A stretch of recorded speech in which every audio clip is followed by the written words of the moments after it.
चलें जी, past paper का question number 10 निकाल लें।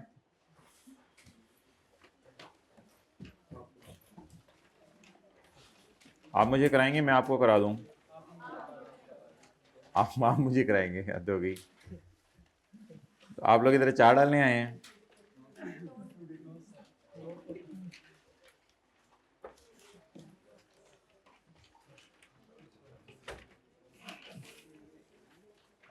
Jahil Limited is in the process of finalizing its financial. Kabil Limited is in the process of finalizing its financial statements for the year ended 31 December 2019. Following information pertains to Jahil Limited's intangible assets. Prepare a note. अब note ही बनाना रह गया हमारी जिंदगी में। चलें जी, late आने पे note बनाएं।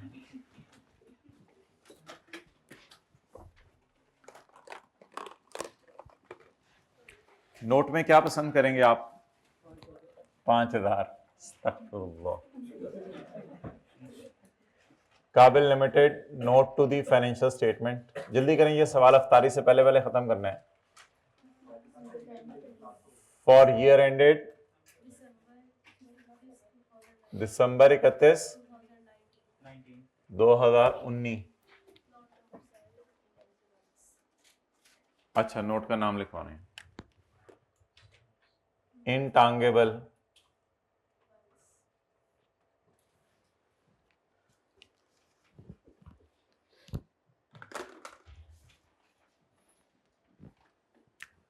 Product designs.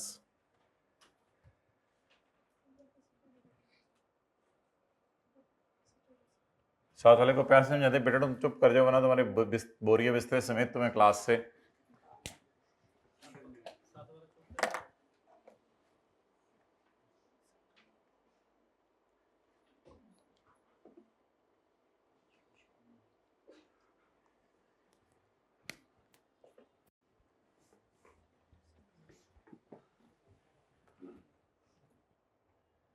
दिल से आए हैं, ऊपर ऊपर से आए हैं।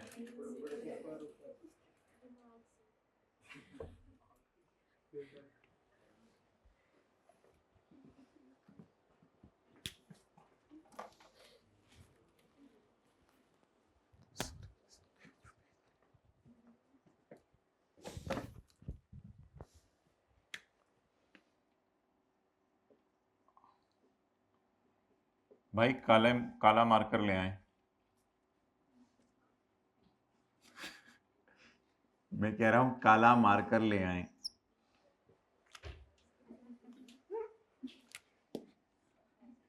काला मार्कर ले आए।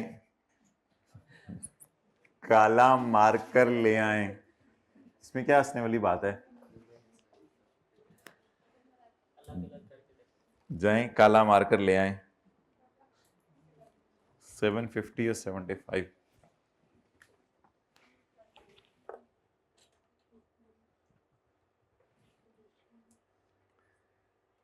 जी 750 75। भाई दो काले मार्कर ले आए हैं। ब्लैक मार्कर, ब्लू है। काला मार्कर भी ले आए और ब्लू मार्कर भी ले आए। Cost income on development of project design was capitalised in 2018। ये कॉस्ट कब कैपिटलाइज हुई थी? 2018 में। किस साल? वो तो चाचू मुझे भी पता है, मैं पूछ रहा हूं किस साल? पिछले साल। किस साल? पिछले साल ये कैपिटलाइज हुई थी। कॉस्ट कितनी है? 750। 10 पे डिवाइड हुआ होगा तो एक साल की अमोर्टाइजेशन 75। तो अभी तक एक साल अमोर्टाइज हुआ है सिर्फ। तो पिछले साल इसको कैपिटलाइज किया था हमने। इसका मतलब है ये कोई वर्क इन प्रोग्रेस टाइप चीज नहीं है। The competition for the product is increasing. हमें देखा देखी लोगों ने ये चीज बेचना शुरू कर दी, मरुंडे।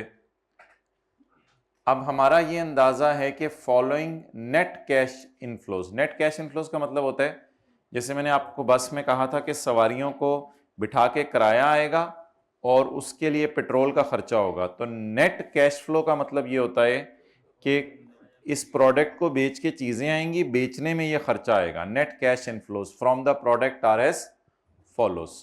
2020 में इतना पैसा आना है, 2021 में, 2022 में, 23 में, 24 में। Pre tax and post tax discount rates are इतने। FAR 1 में कभी बात हुई थी कि कौन सा टैक्स रेट यूज करना है? Pre tax discount rate use करना है। असल में टैक्सेस तो P&L के फेस पे निकलते हैं ना, इसलिए टैक्स लगा के अगर रेट कम हो गए तो वो यूज नहीं करना, प्री टैक्स रेट हमने पेपर में यूज किया करने हैं। अच्छा जी, अब मुझे ये बताएं कि मुझे किस दिन की वैल्यू इन यूज चाहिए, किस दिन की वैल्यू इन यूज इस डेटे से निकलेगी, किस दिन की वैल्यू इन यूज निकलेगी? नहीं, किस दिन की, मैं साल नहीं पूछ रहा, मैं पूछ रहा हूं किस दिन की वैल्यू इन यूज निकलेगी।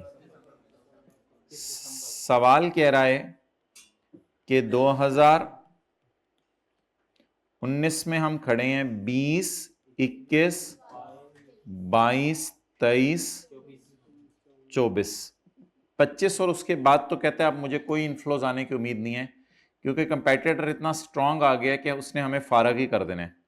2020 में कितने पैसे आने हैं?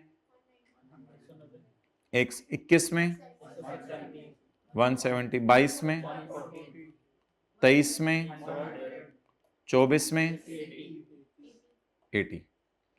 अब अगर मैं इसको एक साल पीछे बुलाता हूं तो ये कहां आता है? 31/12/19 पर। कहां आता है? और ऑब्वियसली इंपेयरमेंट टेस्ट भी ईयर एंड पे किया जाता है, तो ये एक साल पीछे आ जाएगा, ये 2 साल पीछे, ये 4 साल पीछे, और ये क्या अमाउंट्स बराबर हैं कि एनओटी का फैक्टर लगा लें या सिंपल डिस्काउंटिंग करनी पड़ेगी? अलग अलग सबको बुलाना पड़ेगा, लेकिन ये आएंगे कहां? 31/12/19 पे। 120 को एक साल पीछे बुला लेंगे, 31/12, क्योंकि ईयर एंड पे ही हमने रिकवरेबल अमाउंट निकालनी होती है, ईयर एंड पे इंपेयरमेंट टेस्ट करना होता है। Working number 1, value in use किस दिन, ये जरा बता दें जी, बोलें। Into 1.1 2 raise to power minus plus into 1.12 raise to power minus plus into 1.12 raise to power minus plus into 1.12 raise to power minus plus into 1.12 raise to power minus is equal to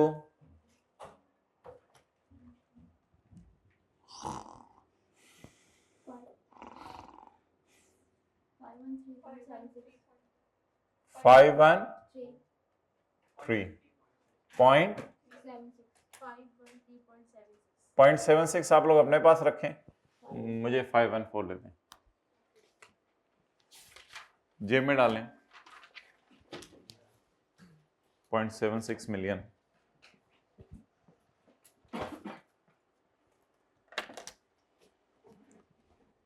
जागते रहना भाइयों।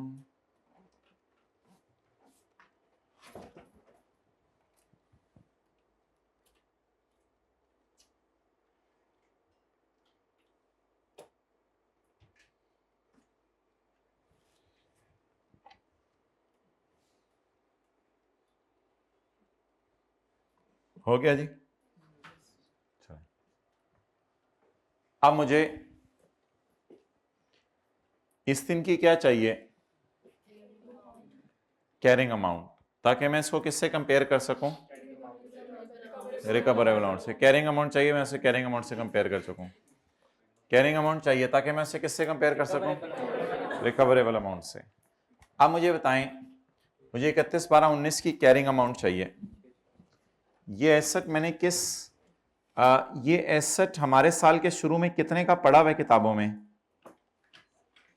750 का, पिछले साल खरीदा था ना। और इसकी अकमुलेटेड अमोर्टाइजेशन कितनी है, यानी बीवी कितनी है इसकी? 675। अच्छा जी, अब आप मुझे ये बता दें कि इस साल की अमोर्टाइजेशन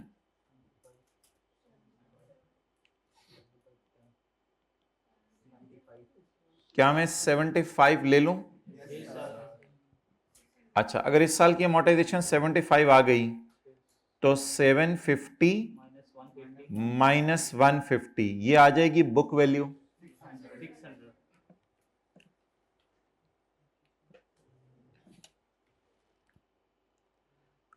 असल में लाइफ 10 साल अब रह नहीं गई।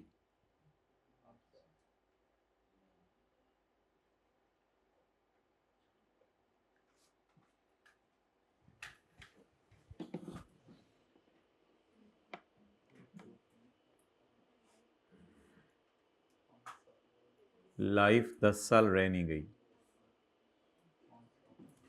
क्योंकि सवाल कहते 2025 से ऑनवर्ड्स इसने कोई फायदा नहीं देना।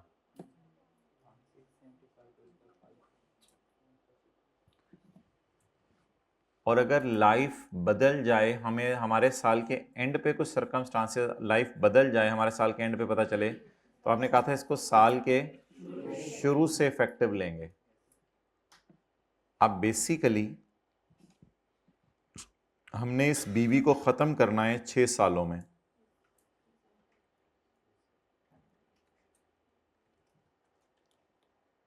हमने इस बीवी को खत्म करना है 6 सालों में। तो ये भी बेसिकली सवाल में एक पंगा था कि लाइफ ऑफ 10 रह नहीं गई। अगर लाइफ 10 रह गई होती फिर तो कोई मसला नहीं था। अब अगर लाइफ 10 नहीं रहेगी, भी लाइफ सवाल कहते हैं कि 2025 के बाद तो इससे कुछ भी नहीं निकलेगा इस प्रोडक्ट में से। तो इसलिए अगर हमारे साल खड़े होके पता चल जाए ईयर एंड पे भी कि लाइफ बदल गई है, तो भी हमारे साल की डिसीजन तो निकली नहीं, तो हमारा साल अपने हाथ में है। तो इसका मतलब है कि यहाँ खड़े होके पता भी चल गया कि कंपेटिटर आ गया है और लाइफ ये, तो हमारे साल की डिसीजन अपने हाथ में है, तो बेहतर है कि अभी से उसको सेट करना शुरू कर दें। आप बताएं, मैं कॉस्ट को 6 सालों पे डिवाइड करूंगा या बीवी को रिमेनिंग लाइफ पे डिवाइड? बीवी को रिमेनिंग लाइफ पे डिवाइड करेंगे ना। अब जरा मुझे बताएं अमोर्टाइजेशन क्या आएगी? 675 divided by 6, that will be my amortization.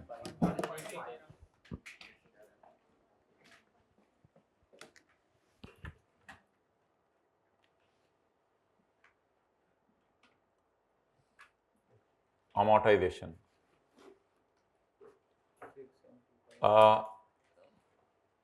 750 minus 75 is equal to 5। 19, 20, 21, 22, 23, 24, no benefits are expected in 25 or onwards, divided by 6 years is equal to 113। 112.5, 113। Now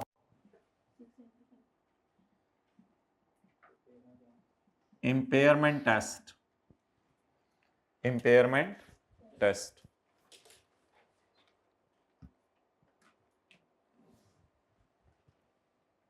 किसको कंपेयर करें? बीवी को ऑन 31/12/19 विद रिकवरेबल अमाउंट में मजबूरन value in use ले लेंगे, क्योंकि वो फेयर वैल्यू शायद इस इंटेंजिबल की होगी नहीं मार्केट में, क्योंकि आमतौर पे फेयर वैल्यूज नहीं होती, तो इसलिए फिर मजबूरन रिकवरेबल अमाउंट में वैल्यू इन यूज ही ले लेंगे। अच्छा, बुक वैल्यू ऐसे भी निकाल सकते हैं, कॉस्ट माइनस पिछले साल की डेप्रिसिएशन माइनस हमारे साल की डेप्रिसिएशन, या बीवी ओपनिंग बीवी माइनस हमारे साल की अमोर्टाइजेशन। दोनों तरीके से निकाल लें, कोई मसला नहीं। बीवी तो आपको पता है वही निकलनी है जो है। बीवी को जब आवाज मारेंगे तो जी बोले 562। जिस मर्जी तरीके से कैलकुलेट करें, बीवी तो वही है आपकी। बिल्कुल। रिकवरेबल अमाउंट 514,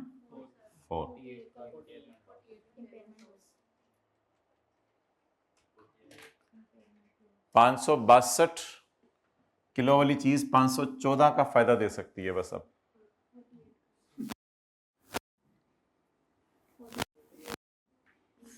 48 का गम दे के चली गई हमें। एसेट प्रोडक्ट डिजाइन, आप क्या समझ रहे हैं? Impairment loss.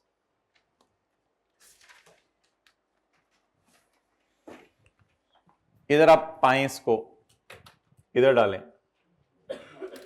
Amortisation 113, impairment 40। लेकिन वैसे ज्यादा वो मेथोडोलॉजी बेहतर थी कि नई लाइन डालें, लेस अकमुलेटेड इंपेयरमेंट लॉस। कॉस्ट को नहीं छेड़ना, ना छेड़ पहचान के लेग्स नू, इसलिए कॉस्ट को नहीं छेड़ना। साथ लगेगा कि तुम भी जिंदगी में स्माइल कर लिया करो, स्माइल। चलें जी आगे।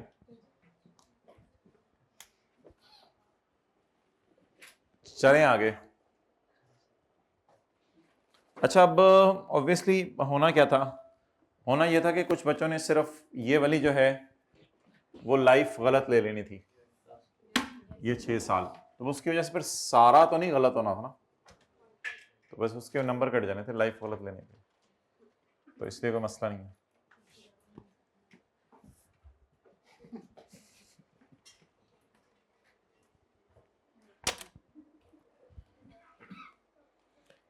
ERP सॉफ्टवेयर ओपनिंग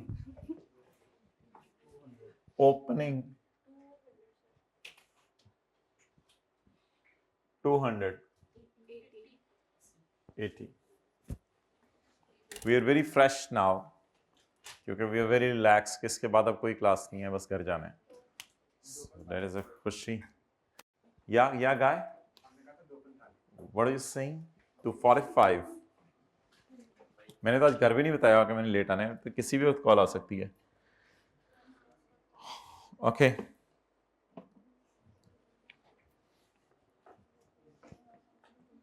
लिख लिया हुआ जो मैं लिखने आया था, पढ़ लें भाईजान।